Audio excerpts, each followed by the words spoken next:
Hola, Chemi. This is Shireen from so-called Brooklyn in Lenape, Hawking. Hi. So I'm Chemi from San Juan, Puerto Rico, specifically from Punta Las Marias, uh, skate park and a forest here in the north coast of Puerto Rico.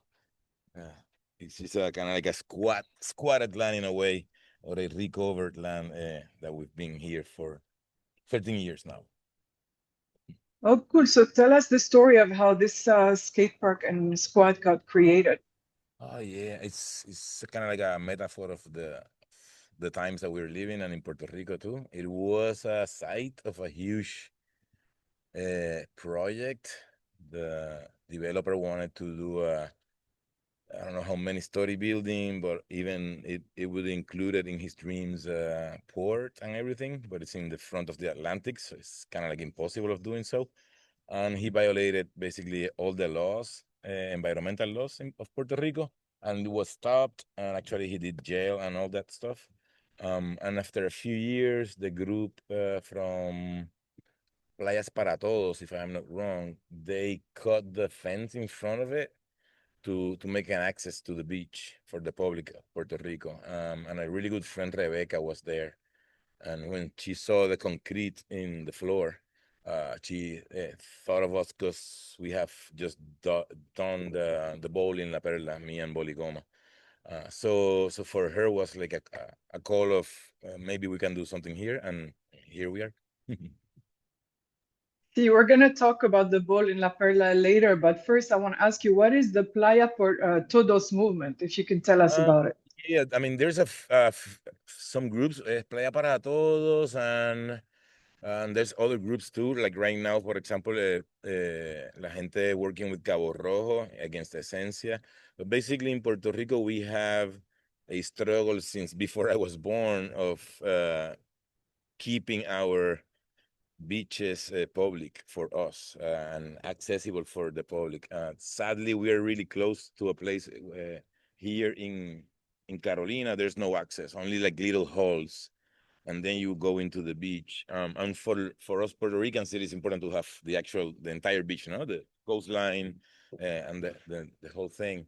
And here, for example, with the forest, well, that's also important. So nothing. It was about basically that, and thankfully this has happened. And also, Pai was living here, an older guy that used to sell coconuts here. Two other friends used to live here.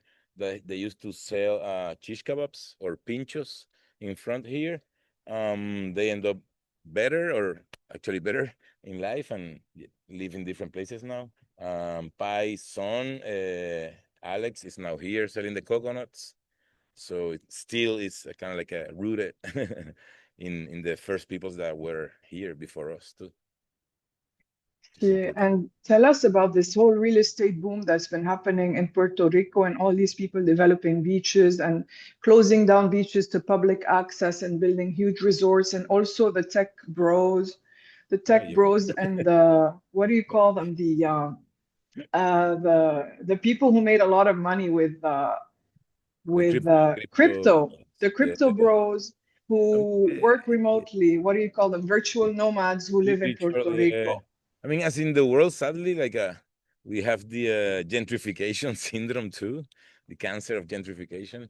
Um, and in that sense, it is really like interesting, if we can say that, to see like old San Juan, which was the place that we all used to live 30 years ago.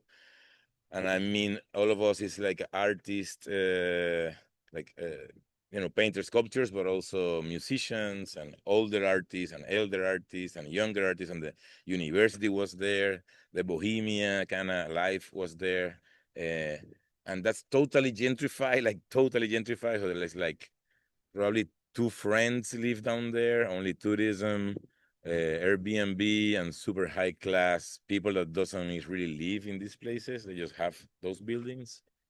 Um, Actually, I go to La Perla and I don't go to Old San Juan because that feeling also, it's weird. Then Santurce, it's going through it right now, and Santurce is the last place where I used to live before I wasn't able to stay there because of gentrification.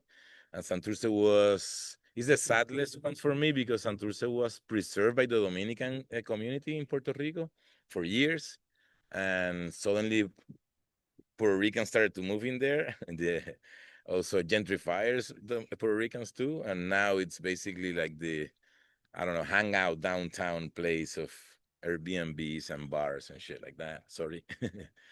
And all Yeah. day just hitting it into the art world, and the arts and the creativity, all of it. This gentrification of Santurce mostly, and in Puerta de Tierra, they're trying where I live now, with the murals and all that kind of like beautification, if that's a word, of the poorness, no, and like the, you just like paint it really nicely, but it's kind of dirty but painted, and I don't know. Yeah, like agree. So I was going to ask you about the history of Santurce. Is a very important working Oh, class popular neighborhood it for was the the first black birthplace of neighborhood in Puerto Rico. salsa. Yes, it was the first. Everything in La Calle Serra, not everything, but a lot of the salsa from Puerto Rico, so mostly, more on to the 70s and 80s, it was recorded in La Plaza, in La Calle Serra, and it was sold also in La Calle Serra. Um, till the other day, there was like tons of record stores or music stores there, and now there's some galleries and restaurants, and more restaurants and less galleries. So yeah, I mean, and it does have affected the island a lot because it's been so specific. So we had junta de control fiscal. So we are a colony of the U.S. So the what's that? The Senate of the U.S. Put us on this control board because we weren't doing good with the money, and they are winning millions of dollars by, I don't know, supposedly I don't know, administrate the country, the colony, I guess. And so that's part of the first thing that we are going through, and that means like the University of Puerto Rico, which is the best university in Puerto Rico, has been cut the money for it, like more than a half, like ridiculous. It's ridiculous, super ridiculous. Things like that, no. Um, there's no jobs, but basically, I know good jobs, but service basically these days. We're losing doctors going to the States, teachers, because the jobs here are really bad. The insurance are a pain in the ass, and so on. No? So it's really like being a Puerto Rican in Puerto Rico now. It's about like deciding to be here, and like having it's kind of like a statement in a way. So it's, but at the same time, we're in Puerto Rico. We've been pirates since ever, and we know how to navigate different situations, no, and to navigate things so we can also have good time, have parties, develop projects, do stuff, make our own things in the middle of this mess that we're living. See, and I love the word pirate because this whole project is about guerrilla tactics and poetics. And I want to ask you, I mean, I'm thinking about the street art in Santurce, but also the punk neighborhoods of San Juan, the punk history, the noise history. And before that, all the protests that the country has witnessed. So I want to ask you about your relationship with that history of protest and also the protests in New York of Puerto Ricans and and the protest culture that you grew up with, the DIY culture that you grew up with, and how you were inspired by that in your work. Well, I was born in a socialist house, una casa socialista.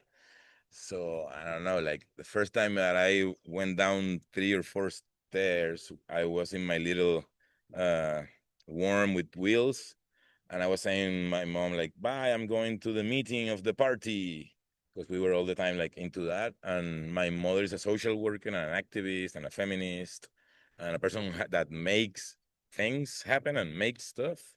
Papa also, same thing, super critic guy, like really an amazing eye too. So I did grow up in that traditional left of Puerto Rico, I would say. So, like, since I am a kid, I've been going to protests and singing the revolutionary anthem and knowing about my history and knowing I did knew since young, and then also read about Pedro Albizu and all the, let's say, national heroes in Puerto Rico, no? But also I had like good teachers, like a socialist also in my even my in Vega Alta. professor gave us the first text about anarchism, and that's when my own little head started to develop the ideas that I was kind of like living through skateboarding and through being a weirdo in the 80s, in the late 80s. And then San Juan, the art school, Viejo San Juan, that old San Juan of every, like Tita Curet Alonso, used to be one of my coffee mates there in the coffee shop. And Rafael Tufino, for example, no, and the other generations like Julio Suarez and other artists. Um, um, so that formation also in the punk rock scene in that old San Juan that was abandoned, that we used to squat and at least live that dreamy of, or really live the dream of being punky. The friendship with the addicts, a lot of the friends that end up being addicts, like all that experience, I think. Um, then starting to remake my own things. It's and studying in the art school once again. It's like the art school mixed with Old San Juan. It's a DIY bachelor degree. So that's something that I really appreciate, and you can see that in all the, I will say humbly but truly, my generation artists. They're really fucking awesome. There's a ton of them, and we are tons with awesome tools. Because we used to have all those great professors and people living in Old San Juan and all that history living there, and also making things out of whenever. No, like I was saying, we are really tight living in Puerto Rico, so we have to get different ways of doing our shit, doing our stuff, doing what we want to do. And that's something that I think I learned at the art school too.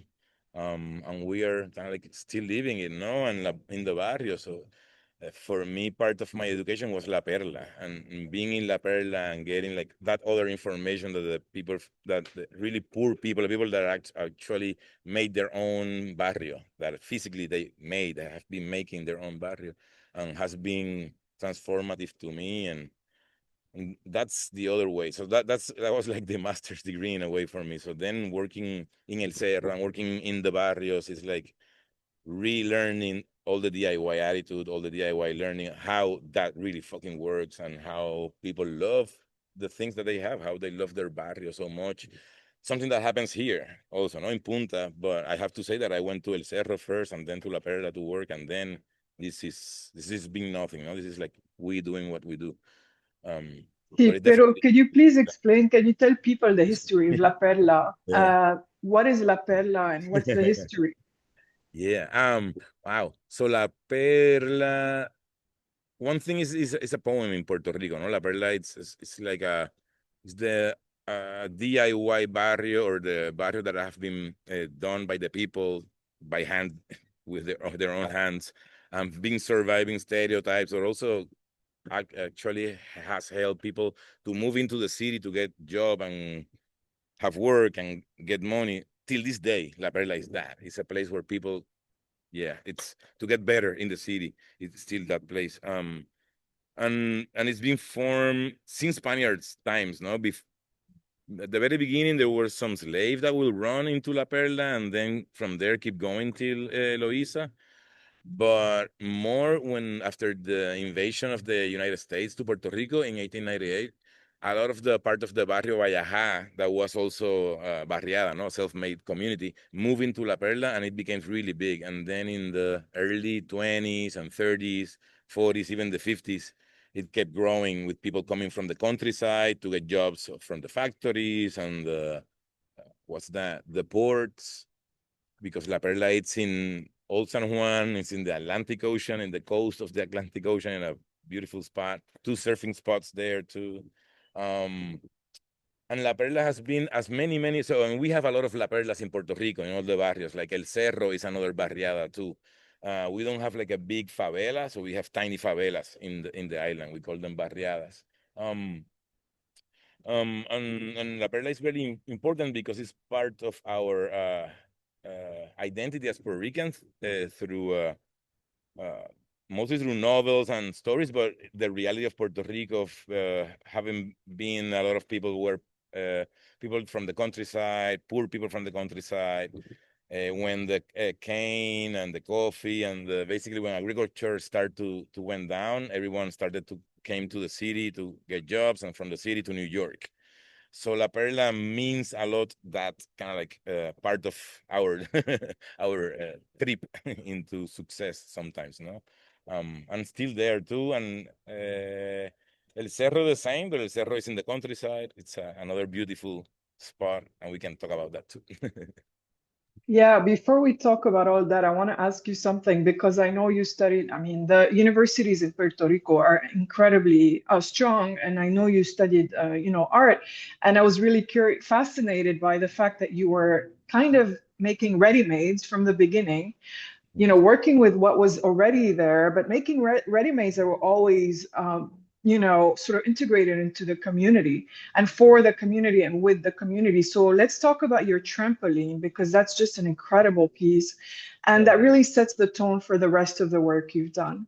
See, and yeah, I mean, yeah, that's what I think.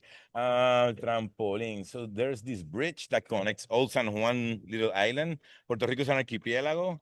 We have the main island, and then we have like 6 other islands, if I'm not wrong. Bigger. I mean, there's tons of tiny, tiny ones. And then that bridge that connects Old San Juan Island with San Juan, with the big island, as we say, for some reason, everyone comes from the island, from Puerto Rico, to jump into the ocean and enjoy the beach from there. And that's been happening there. Like my father used to come to do that, no? And for me to put a dive board there, it was like a hyper realism of the reality, or like pointing out this cultural phenomena, and also well, but also like a little bit play with public and private, because it's normally those blue dive board are like in private houses that normally will be from rich people too. So it's a little bit like you once again using what we have, and also like formally talking just in that sense for students. I was also trying to do a ready-made that is not only a ready-made, so like a redundant ready-made. Like I have this other thing, this other uh, piece that I do that is the urinal, but functionally urinal of Duchamp outside in the corner, and that's like for me like the most obvious one, but the trampoline for me was the moment when I saw the social classes exchanging. So the we put it there. It was incredible. The cop helped us to put it there and everything. That's like really Puerto Rican style. He was there and he was helping.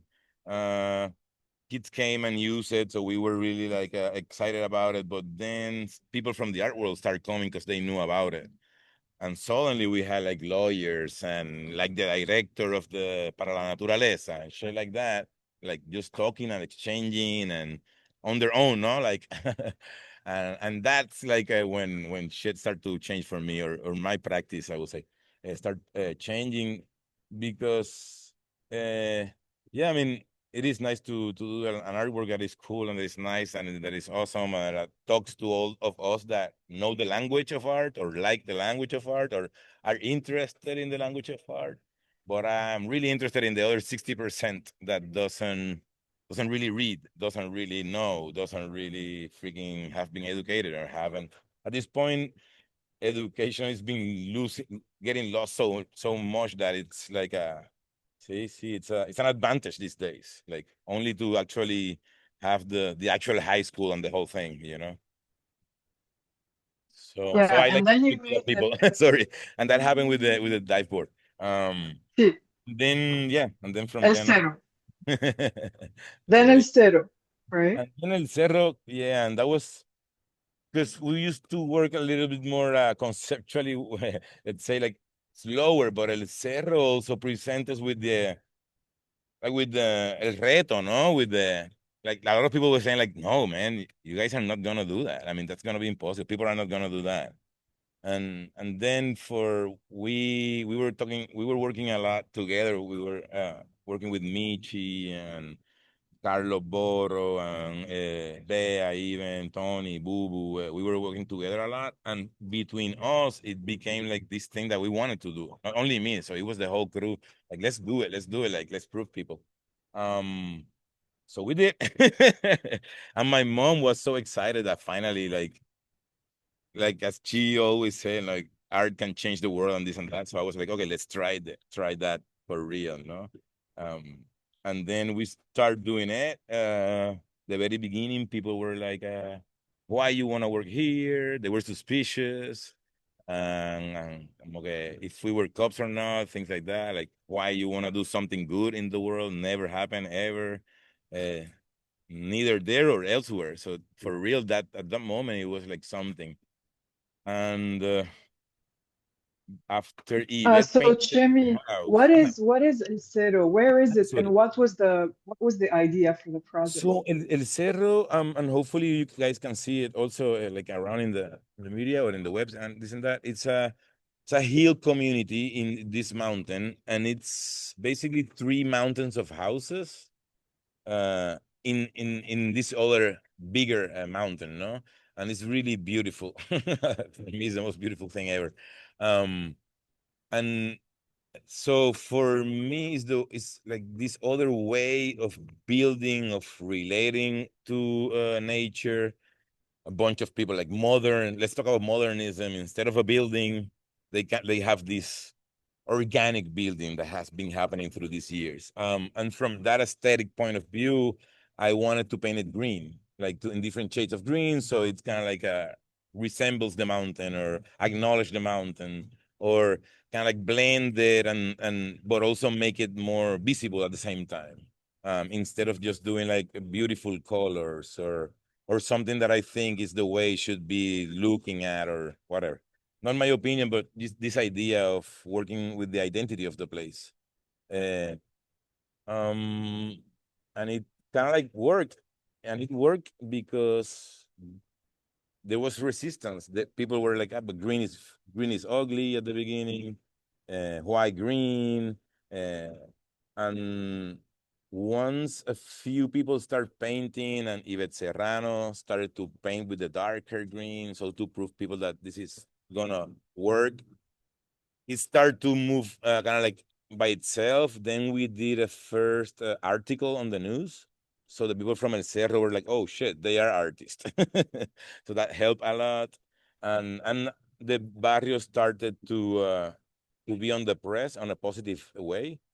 And for the people in the barrio, that was the first time that they were like El Cerro was on the press, and it was a positive news, and they were on the news, not a murder or things like that. Because normally when a barrio is portrayed in the news in Puerto Rico is when something bad happens. So that was kind of like super important for them. From there to 1 year and a half later to be like mostly painted and having people from all over the world coming in to see it and to experience El Cerro. It was about also like demonstrating that El Barrio will be able to do that project because it was kind of like a famous already, or we were in exhibitions really fast and in the news and all that. Um, and to do the whole thing, we were basically going every day, house by house, talking to people, painting their houses. And by painting houses in a such a tight space, we got confident with the people there really fast. And my mother was helping. Students from the university start coming, volunteers, a lot of them too. So we were doing a workshop once a week also, starting from the workshop on doing their own teachers to all sorts of workshops, law, social work, violence. We touch a lot of subjects in that moment. um what else? And from then on, I mean, it's been so long. It has repeated different times in different ways and been So yeah. So then there's a shift because you're making projects locally, and then there's a shift because you go to the Whitney Biennial in 2002 with El Cero, and then with this Uh-huh. other conceptual Actually, project that yeah. has mixed reception in the art world. So tell us about that. Well, yeah. Before I did both of these projects, I was doing covering to Si Tapando para Ver, where I will go to the posters and basically the ads, a lot of the ads around the city, and cover most of it and leaving certain spots, sometimes leaving like what it's hidden or what I wanted to be obvious, or just using it to communicate a different thing. I also was working always with people anyway, with my friends. So normally I will go on this ramp, like a nights of graffiti kind of like thing, and do like, I don't know, like 60 or 100 of them and so on, no? And I was doing that in different ways. I had like newspapers, those were done with a charcoal. I will do like outside and have like a map where I was doing my interventions, which in New York were impossible because the cops will come every fucking time, like incredibly. In Puerto Rico, we were able to do many. In Barcelona, we did a lot.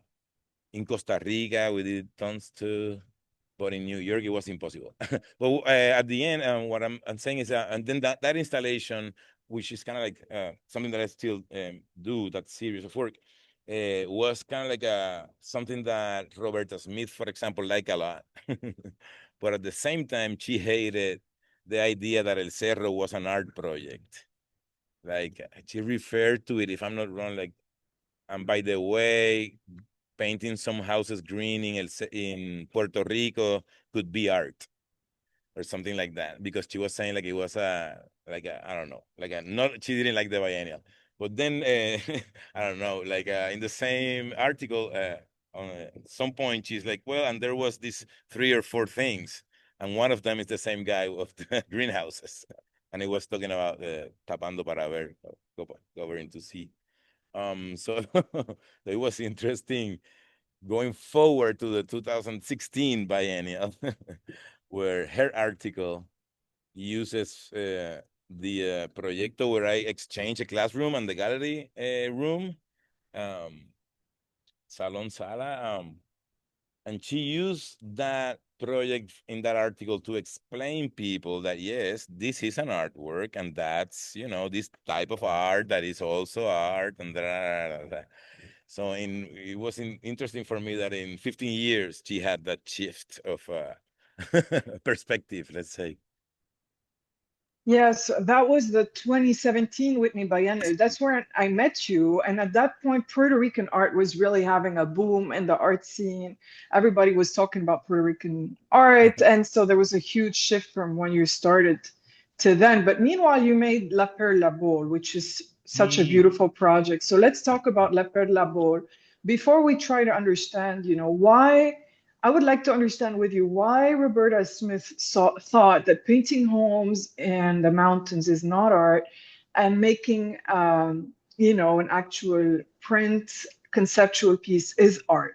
And then what shifted during that time when after you made La Perla Bowl? Yeah, because I think that when we were doing El Cerro, and that's something that we were really into it too. Also, that's for the students, I will say. But we were trying to do like the fucking new art. We thought that we were like, boom, this is what we need to do. I mean, this is what it needs to happen in the world. Stop doing fucking painting and bullshit, and let's get real. Let's do the thing. You know, I mean, it's conceptual pieces, on-site stuff, but let's do something like that will work for the world. You know, because nobody's doing so. but we thought like for real, we were like, I mean, we this is it. I mean, Bubu was doing what he was doing, Bea was doing what she was doing, Antonia and the other friends, and and Raymond and Carolina. So there was like a bunch of people that we start to met in 2000s, in the early thousands, and I'm from like temporary services from Chicago, guys, super, I mean, awesome shit, and so on. No, we were Mary Jane Jacobs, the whole thing. Like there were people doing what we thought that like this is the new earthwork, in a way. Um, so that also was part of our push to do it in 2000, like 2002, right away. To like we need to move this thing, and also proving if it was possible or not. We were also curious.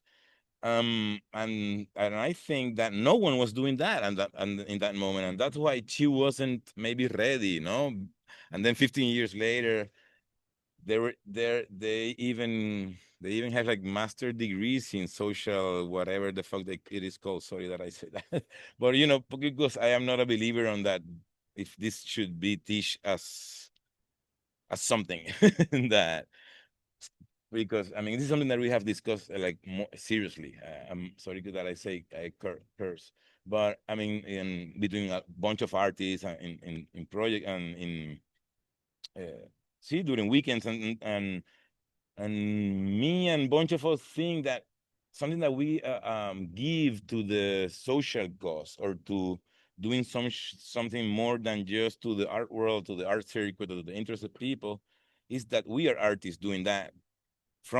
coming from that, and then we can investigate or learn on this and that, but we are not ready to know how to speak or how to develop like those type of thing of like how to talk to the people to get your project done and how to persuade and this and that. And so I don't think that that's the way. I think that it's about sharing yourself, like truly yourself with the other, learning from the other learning from you, and in that exchange of ideas and projects, some great stuff happen. And sometimes it's really static and sometimes not. But it's like something more than just for certain people, and something that is not only yeah, individual. It's shared. It's a relationship. I don't know. Yeah, collective. And also there's in your work, there's always a relationship with the land and the history of the land. So with La Perla, I mean, incredible site and skateboard right on the ocean. And also facing these houses, every house is colored a different color. And then the bowl itself is covered in paintings and graffiti. And then you have the skaters, you have the skaters jumping on it, but also it turns into a swimming pool when it floods, which is incredible. So it's literally integrated with both nature and the site. And also there's the history of the bate. And also close by, there's the bomba y plena that's been happening every week. So tell us about La Perla Bowl and how it changed your life and how also it changed the community. Um, oof. That's something that I don't like to take for granted, but also it helped, yeah, a lot in the marking that spot too. And the ball, as you say, something that has that also for me is very organic or natural is that it's made out of the debris from houses that they destroyed. So like a Coco house and his neighbor, they destroyed those houses, they threw them in there, and then just we put them together and made it in that shape that is a bowl and it's a pool, and the relationship of a pool and a skateboarding bowl and ramp, it's the history of the skateboarding in a way. So for me and bowl is really like a circular piece in that sense that it goes through the beginnings of what was the first ramp and what is a ramp these days or a bowl these days. It's also a DIY bowl, so it has this well, the other attitude in skateboarding that is made by skateboarders, not the professional bowl. It's not easy to skate on it. And in the outside also you can see that it's once again organic, made out of different things. Uh, we try to reflect the community a lot what we were doing with the stairs too, little steps and different sizes. And it has transformed the area, I think, because and we went the whole thing, no? We asked the community how to build the whole thing. That's why it's still standing. I mean, we did what they told us to do, and they participated on the whole thing. It was a beautiful and strong, heavy year, but it was great. And then as a pool, it is like the Jamie, favorite. that was 2005 when you 2000, started or 2005, and four? finished in 2006.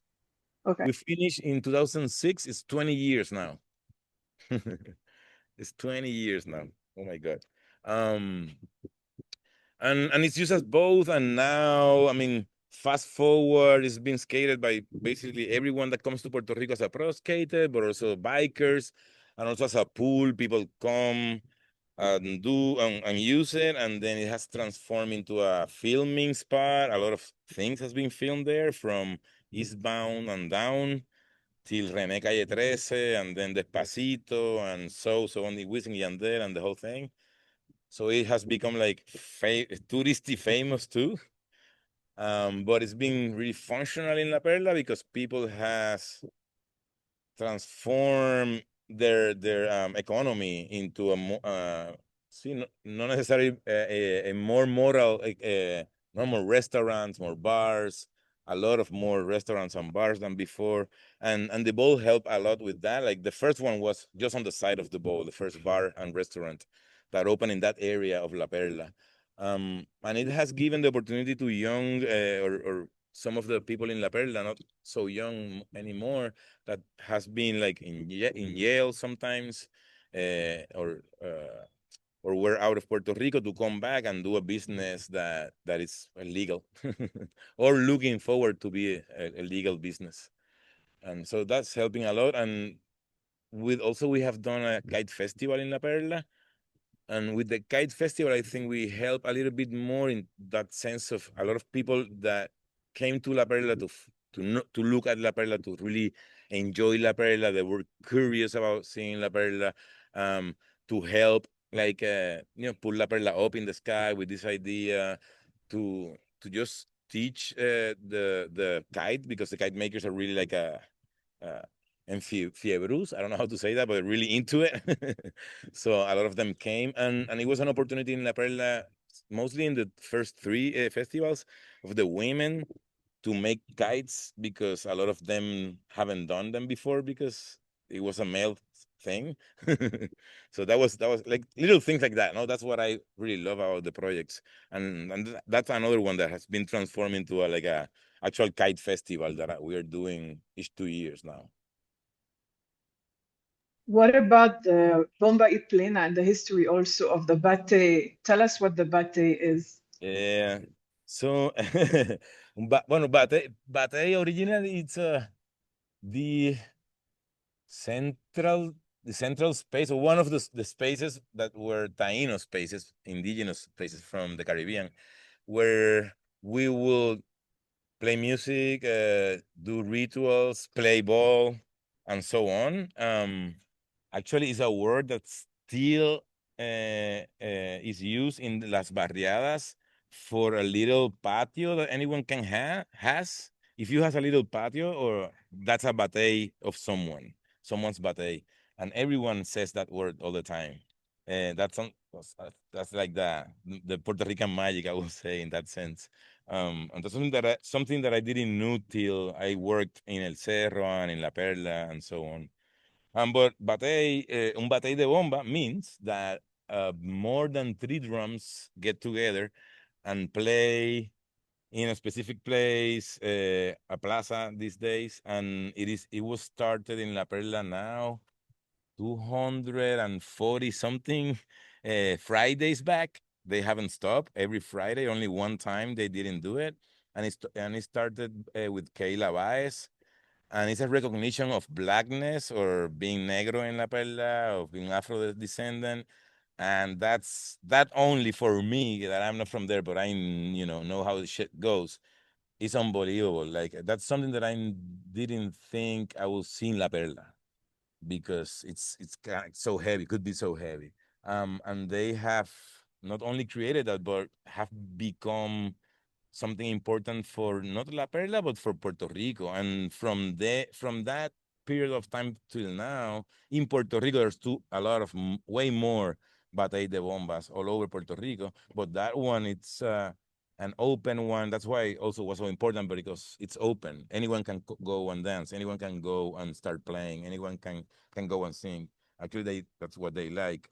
Um, so that's still happening, and that, for me, it's like, if I had a little influence in that thing, that's something that for me is the greatest one, because for real, that for me was like a jump in the future in terms of culture and education, and it's the same barrio who is doing it, so it's perfect. I mean, it's for real, it's increíble.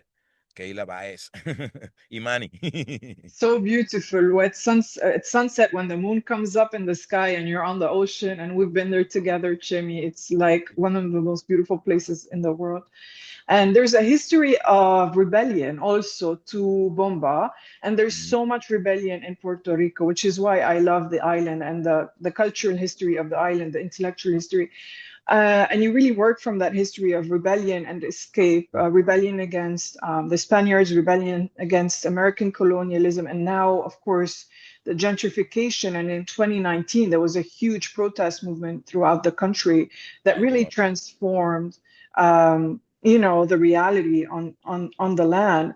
And my final question for you is, thinking from this aspect of rebellion, you refuse to really make objects, which, you are part of the art world, you're invited to residencies and museums and stuff, and still you refuse to make objects of consumption, and speculation for the art world. Everything you make is kind of ephemeral, is kind of site specific, it's Anyone kind can of do it.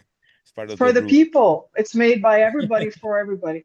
And so, what's your relationship? That idea of escaping the art world and the art institutions, what does that mean for you? Um, I mean, I could work with institutions. Actually, I loved one project that we did with the educational department in the MoMA. I mean, it was a few years ago, and we worked with the security guards doing the sounds for the sound pieces for the paintings, and I know a lot of other things. Those guys are genius. But that's ways that we can work.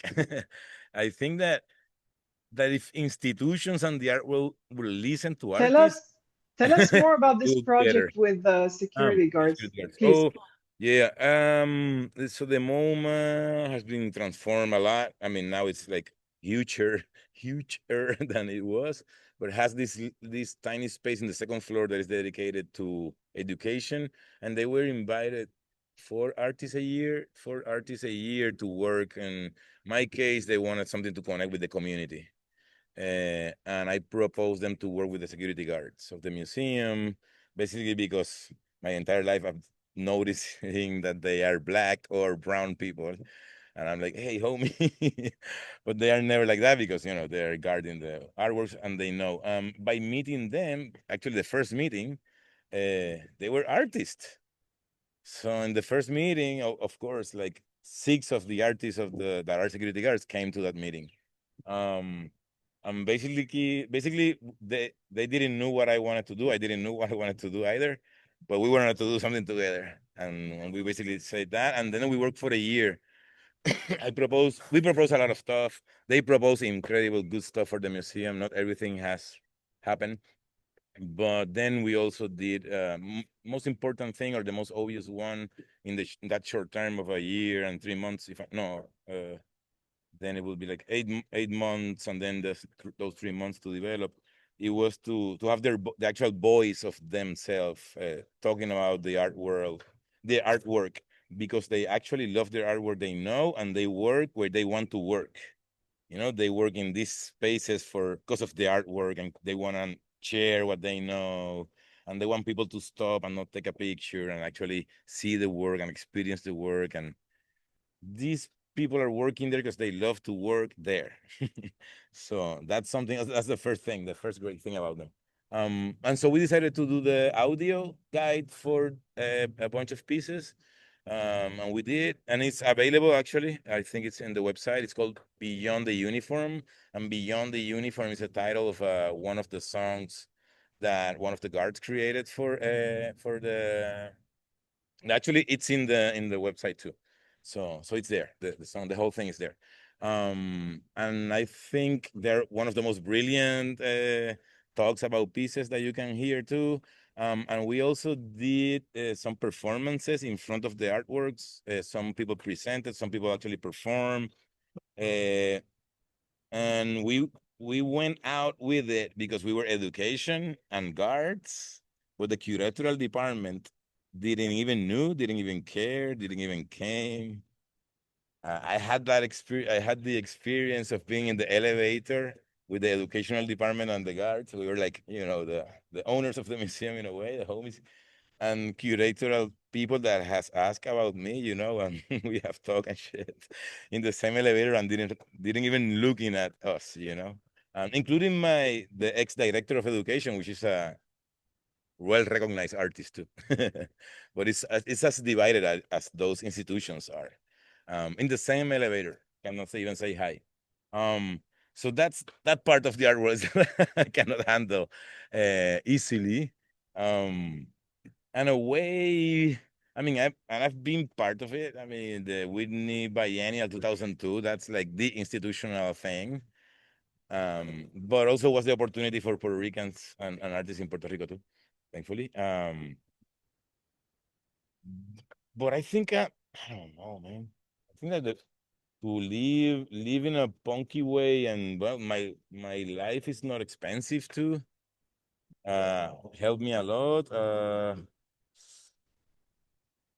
Being an artist younger, like also like I don't sell almost nothing, but sometimes people will buy a piece of a ramp instead of doing it. Thankfully, they want that piece of a ramp that I have. That was my ramp. That some of parts still around. I mean, I've lost a lot of the things that I've done that are objects in that sense. Um, so what? Yeah, that's a way. I mean, that and that. That's Sometimes I work interesting, too. Sometimes I Chemi. work.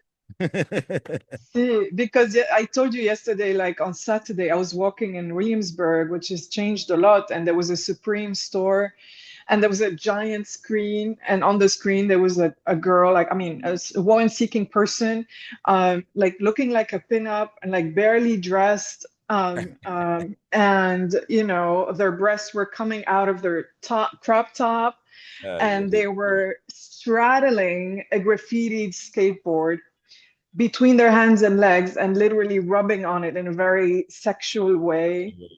And I thought about you because so many skaters, you know, became part of that commercialization of skate culture and DIY culture and surf Yeah. culture. And you know, what does that mean? I know that, I mean, for example, you were contacted by some of these brands. Yeah, I mean, como that was a possibility. Yeah, when we did at Omai, that's like the daughter, the son, the daughter of the Bolo in La Perla in that sculpture park. That was a possibility of working with Supreme before the whole thing. It's as great as it is these days. That I thought it was going down, but it hasn't. So I mean, I cannot do it. I don't know. I cannot do it. I mean, these people like they are like corporate stuff, and you know, they move the money and the. See, I mean, it's so stupid. Like, okay, they sell a skateboard that costs now eight $80, $80. And then you do the same shit and sell it in 500 because it says Supreme or a piece of fucking t-shirt or a calzoncillo. I don't know, man. I don't know. That's not skateboarding. That's not skateboarding at all. Um, that's something that I like about Ikru and my people from DC or DC area because DC is not DC, but see, skateboarding is building, is making, is cleaning, it's skateboarding, it's hanging out, it's music, graffiti too, protesting, is consciousness or we are, you know. The other people are just passing through or something. It's like a fashion, it's different. But the truly true thing these days, yeah, it's like in the art form, you know. A true artist these days is not only a guy that paints but also I don't know. It's a professor. It's an incredible activist. I don't know what the fuck. It's another thing that it's doing something in life. You know? And that's my point. But that's me. Happy with the other ones. So why do they want to take this culture? Like, why do they want to, even with Puerto Rican artists, you know, the art world really came and See, took I this mean, culture. yeah. I mean, And I was thinking about it. about Daniel Lind Ramos and all these indigenous traditions that were being reinvented in sculpture as well. Yeah. And then you get Daniel Lean, and then young people get confused. They don't know that Daniel has developed that for a lifetime. Now it's been seen. Then these kids do one painting and then just keep making the same shit, thinking that they have discovered something because they're selling it and they're going to fairs and all that shit. I mean, it's sad for me because I've seen that 30, no, now 40-year generation. They were good artists. And I pushed them to go and do masters, some of them. And they came from the master's degrees in Chicago and other universities being like painters and basically painters and doing like the same thing, different. I don't know. See, like just being another artist instead of uh, contribuir, no, make your contribution, do what you're bringing into the plate, you know, instead of just doing something that it's likable, basically. Yeah. I mean, sorry if someone feels that. And why do you think brands and institutions want to appropriate this history of rebellion? Because it's sellable. I mean, skateboarding. I mean, this is something that also is not people doesn't like to hear. But since I am skateboarder, we were always ahead of fashion when we were kids. We will go to the school with the pantalones all like banded like that, and people will laugh about us. We will go with fucking hats to the school, and they won't even let me go into the class with the hat when I was a kid. People would make jokes that there's no sun. You're playing basketball. I mean, you're playing baseball. What the fuck with the baseball cap? Because we were doing our little thing. Um, and we were able to see how that will happen after 2 years. Like then the hip hop start to use our big wearings, and but we saw that in skateboarding first. I mean, sorry guys, but for real. Um, and you know, like that's something that I think why skateboarding, same with punk rock and rebellious stuff. Uh, see, I mean, it's packaged. It's fucking capitalism. Sometimes it strokes me when I sometimes I feel like it's kind of like so well done. Just transforms every time. Every time that you think it's gonna get fucked up, it just moved away, you know? My auntie has like blue hair, you know? I I try love to your family. You have the best family, man. thank you, thank you, thank you. But listen, I was thinking about this idea of capitalism selling, rebellion, and I was thinking about Bad Bunny because a lot of people, now they associate Puerto Rico with Bad Bunny, but really Mhm. what he does is he's selling the See, aestheticized version of rebellion see, and and in aestheticized not version even of rebellion, community. no, it's the product of the rebellion, no? It's the music, and I think in a way, I I am okay with his honestly, or at least from my point, because yeah, he did an album with all the kind of music from Puerto Rico. One song of reggaeton, one song of this, and then that. They're not bad. I have to say that they're not bad for real.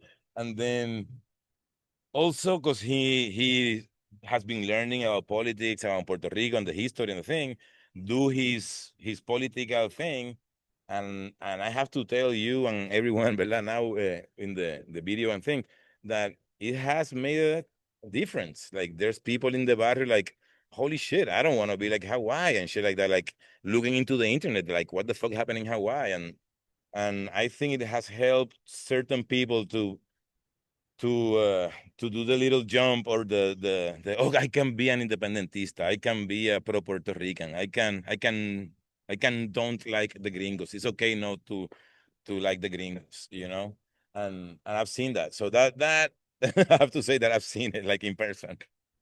Um, on the other side, on the real side, ¿verdad? And more in our intellectual uh, thinking in my thinking is like about the whole Adidas selling whatever tennis and the other and the other product and the store, the restaurant, that for me is the main super capitalist from Bad Bunny and his crew. I mean, these people are not thinking like, hey, let's go to Punta Las Marias and do some shit, or let's go to, I don't know, Casa Pueblo and do some shit. I don't know. Casa Pueblo has a lot, but it's so many stuff where they can be helping, but they're doing a restaurant. They're fixing a building in Rio Piedras, and it's a gift for the girlfriend, some shit like that. It's like, what the fuck?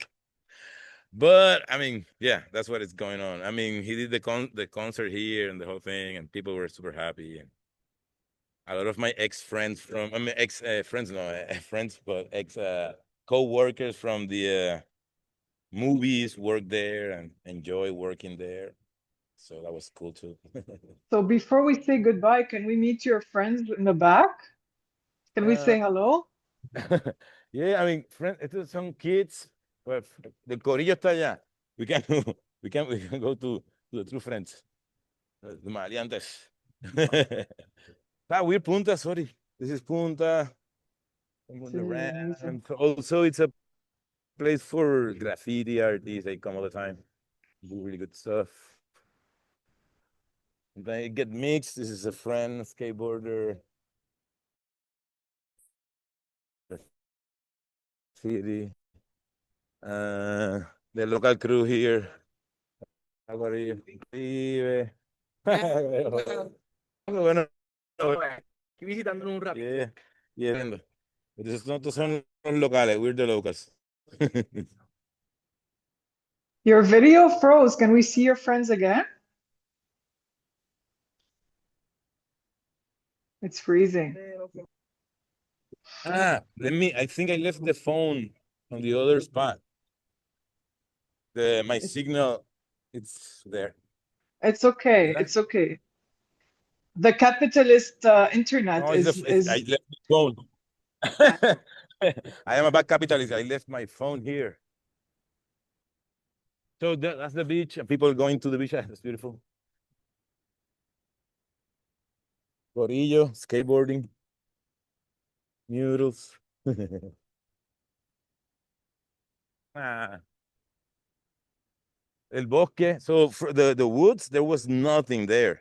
You see old photos, there was nothing there. Now it's fruits, but there's also, oh my God, like hundreds and hundreds of trees now. Beautiful, and it's and Caribe, and Kenneth is already skateboarding. So this is Kenneth, that's the guy that you didn't see earlier. Kenneth. This is us. Thank you so much, Chemi. It was Yeah, so welcome. good. Yippee. Yeah. I'll see you soon in Sí. San Juan. Please. Okay. Dale. Bye. Bye, bye, bye. Thank you.